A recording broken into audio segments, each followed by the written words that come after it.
अस्सलाम वालेकुम स्टूडेंट्स। आज हमने 9th क्लास के चैप्टर नंबर 3 में प्रीवियस लेक्चर से जो हम 3.1 टॉपिक को स्टार्ट किया हुआ था उसी का फर्दर टॉपिक नंबर 3.1 का 3.1.3 और 3.1.4 सब टॉपिक्स जो है वो हमने डिस्कस करने हैं। जो हमारा प्रीवियस दोनों लेक्चर्स थे, अगर आपने वो नहीं देखे तो आप पहले वो देख लें ताकि आपको आज का टॉपिक समझ आए। प्रीवियस जो लेक्चर्स थे उसमें हमने फोर्सेस की टाइप्स पर बात की थी, थियोरेटिकली बात की थी कि फोर्सेस की कौन कौन सी टाइप्स हैं और फंडामेंटल फोर्सेस के बारे में सीखा था। आज का जो हमारा लेक्चर है वो हमने फोर्सेस डायग्राम कैसे बनाते हैं और फोर्स डायग्राम की जरूरत हमें न्यूमेरिकल प्रॉब्लम्स में पड़ती है, ठीक है। और नेट फोर्स कैसे कैलकुलेट करते हैं। नेट फोर्स अपने नाम से वो आपको बता रही है ना कि अगर किसी भी ऑब्जेक्ट में दो या दो से ज्यादा फोर्सेस लग रही होंगी तो फिर वहां पर हमें नेट फोर्स का कॉन्सेप्ट इस्तेमाल करना पड़ेगा, ठीक है। तो स्टार्ट करते हैं फोर्स डायग्राम से। फोर्स डायग्राम क्या होता है कि जब भी कहीं पर भी आप देखते हैं कि बहुत ज्यादा फोर्सेस एक्ट कर रही है ना, या बहुत ज्यादा ऑब्जेक्ट हैं और हर ऑब्जेक्ट की अपनी अपनी फोर्स है, तो वहां पर जो है वो हम जिस फोर्स को कंसिडरेशन में ले रहे होते हैं उसके लिए हम एक डायग्राम ड्रॉ कर लेते हैं, ठीक है। तो फोर्स डायग्राम को ड्रॉ करने के लिए हम दो तरह के डायग्राम्स बनाते हैं, ठीक है। एक होती है हमारे पास फ्री बॉडी डायग्राम और एक होती है हमारे पास सिस्टमैटिक डायग्राम, ठीक है। सिस्टमैटिक डायग्राम तो ये होती है कि जितने भी ऑब्जेक्ट्स हैं आप उन तमाम ऑब्जेक्ट्स को, जैसे फॉर एग्जांपल हमारे पास एक बैलून है और बैलून को आपने एक थ्रेड के साथ पकड़कर अटैच किया हुआ है, तो देखिए ये जो है वो हमने इसकी सिस्टमैटिक डायग्राम बना दी है, ठीक है। लेकिन अगर हमने इसी केस में फ्री बॉडी डायग्राम बनानी है तो वो हम ऐसे बनाएंगे कि ये बैलून है, तो देखिए बैलून का अपना कोई ना कोई मैस होगा ना, मैस की वजह से नीचे की तरफ एक फोर्स लग रही होगी जिसको हम ग्रेविटेशनल फोर्स कहते हैं, और बैलून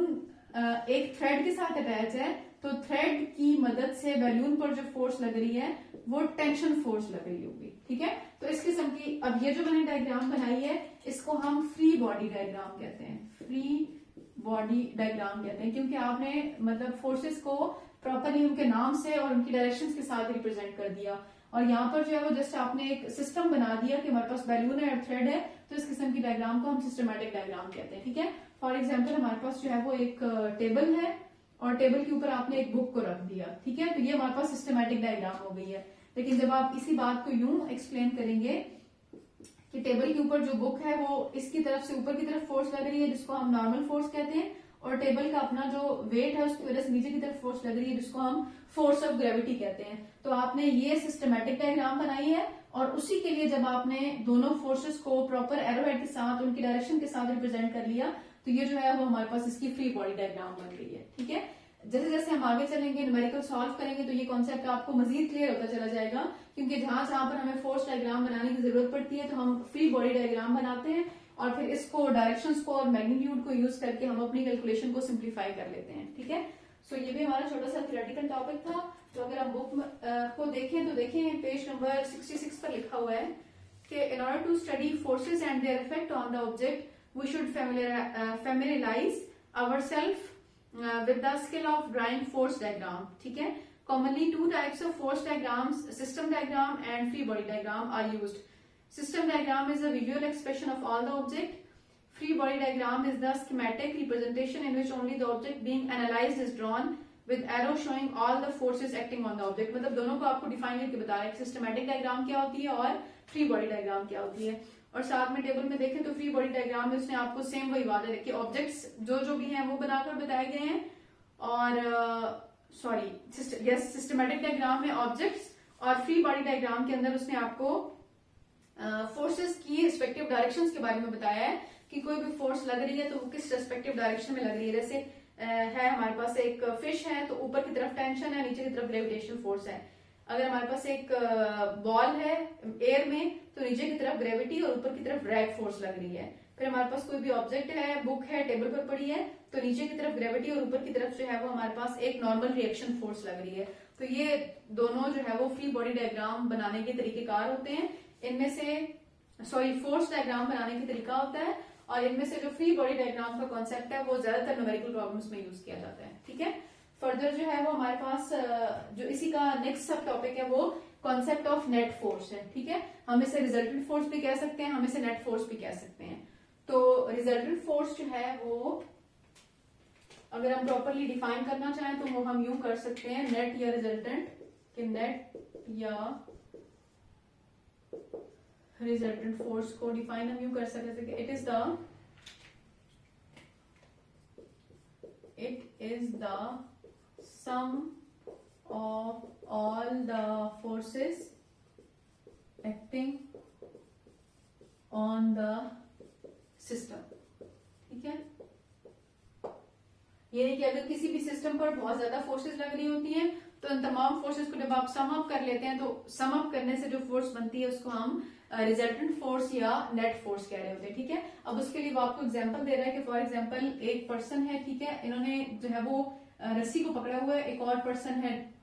2। ठीक है, ये जो पर्सन F1, मतलब यहां से जो पर्सन फोर्स लगा रहा है इसको मैं F1 कहती हूँ, और इस रस्सी पर जो दूसरा पर्सन फोर्स लगा रहा है इसको मैं F2 कहती हूँ। अब देखें रिजल्टेंट फोर्स में वो आपको ये चीज एक्सप्लेन करने की कोशिश कर रहे हैं कि अगर पर्सन F1 में ने 5 न्यूटन की फोर्स लगाई है और F2 की तरफ से भी जो फोर्स है वो 5 न्यूटन की लगी है, तो अगर F1 और F2 आपस में मैग्नीट्यूड में इक्वल है, इसका मतलब है ये जो सिस्टम है ये बैलेंस्ड हो गया है। ठीक है, बैलेंस सिस्टम है, और जब हमारा सिस्टम बैलेंस हो जाता है ना तो इस केस में नो मोशन प्रोड्यूस्ड, तो मतलब जो हमारा ऑब्जेक्ट है उसमें किसी किस्म की मोशन जो है वो प्रोड्यूस नहीं हो रही है। लेकिन ऑन द अदर हैंड अगर जो F1 है इसने 10 न्यूटन की फोर्स लगाई है और जो F2 है स्टूडेंट इसने 5 न्यूटन की फोर्स लगाई, तो देखिए अब जो हमारा सिस्टम है वो अनबैलेंस्ड है। ठीक है, और अनबैलेंस्ड है तो person F1 is dragging the rope, कि जिस पर्सन ने ज्यादा फोर्स लगाई है वो रस्सी को अपनी तरफ खींच लेगा, ड्रैग कर लेगा, और इस केस में जो ऑब्जेक्ट है ना, ऑब्जेक्ट स्टार्ट्स मूविंग, कि हमारा जो ऑब्जेक्ट है वो मूव करना स्टार्ट करेगा। ठीक है, तो आपको उसने नेट या रिजल्टेंट फोर्स में ये एग्जांपल एक्सप्लेन किए हुए कि अगर किसी भी ऑब्जेक्ट पर दो फोर्सेस इक्वल मैग्नीट्यूड की ऑपोजिट डायरेक्शन में लग रही होती हैं तो ऑब्जेक्ट जो है वो बैलेंस स्टेट में आ जाता है और मोशन प्रोड्यूस नहीं होती। लेकिन अगर अनइक्वल मैग्नीट्यूड में फोर्सेस लग रही होती है तो जो फोर्स ज्यादा मैग्नीट्यूड वाली होती है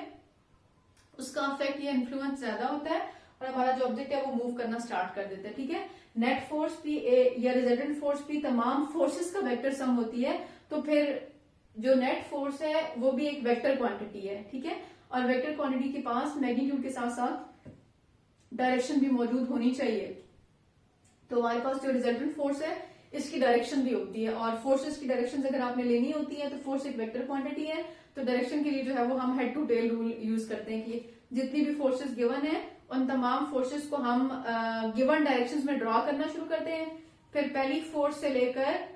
लास्ट वाली फोर्स तक हम एक लाइन ड्रॉ करते हैं जो कि हमें रिजल्टेंट फोर्स की डायरेक्शन बताती है। ठीक है, हमारा जो प्रीवियस लेक्चर चैप्टर था, चैप्टर नंबर 2, आई थिंक मैंने वहां पर भी आपको वेक्टर स्केलर का कॉन्सेप्ट देते हुए head to tail rule explain किया था, और इसके बाद भी जो हमारे चैप्टर्स है वहां पर भी आई गेस 5 है कि 6 है, उसमें हम इस रूल को डिटेल में डिस्कस करेंगे, तो वहां पर भी मैं आपको बताऊंगी। फर्दर जो है वो आपकी बुक में कुछ एग्जाम्पल दी हुई है, पेज नंबर 67 पर। पेज नंबर 67 पर देखिए फिगर नंबर 3.7 में उसने आपको बताया हुआ है कि पहले एक कार है, उस पर दो फोर्सेस लग रही हैं, 4 न्यूटन 4 न्यूटन, सेम डायरेक्शन की है, तो ऐड करके रिजल्ट जो है वो हमें 8 न्यूटन मिल रहा है। ठीक है, अब दूसरी डायग्राम में देखें तो उसी कार पर 4 न्यूटन की दो फोर्सेस है लेकिन इनकी डायरेक्शन अपोजिट है, तो एक के साथ प्लस एक के साथ माइनस, रिजल्ट हमारा 0 न्यूटन आ गया। फिर नेक्स्ट देखें तो 4 न्यूटन प्लस 7 न्यूटन। ठीक है, तो अगर आप देखें दोनों सेम डायरेक्शन में लग रही है तो 4 और 7 को एड अप करके हमारा 11 न्यूटन आ जाएगा। और लास्ट वन में देखें कि 3 और 8 अपोजिट डायरेक्शन है, तो फिर हम इन दोनों को आपस में, डायरेक्शन अपोजिट है तो फिर माइनस करके और -5 न्यूटन जो है वो हमारा नेट रिजल्ट आ जाएगा। तो मतलब नेट फोर्स कैलकुलेट करने के लिए जो है वो हम फोर्सेज अगर सेम डायरेक्शन में है तो ऐड करेंगे, और अगर कोई भी फोर्स एक अपोजिट डायरेक्शन में है तो फिर अपोजिट डायरेक्शन वाली फोर्स के साथ नेगेटिव साइन लगाएंगे, और फिर मैथ्स के रूल के अकॉर्डिंग जो है वो हम उनको ऐड अप करते जाएंगे तो हमें नेट फोर्स का जो है वो रिजल्ट मिल जाएगा।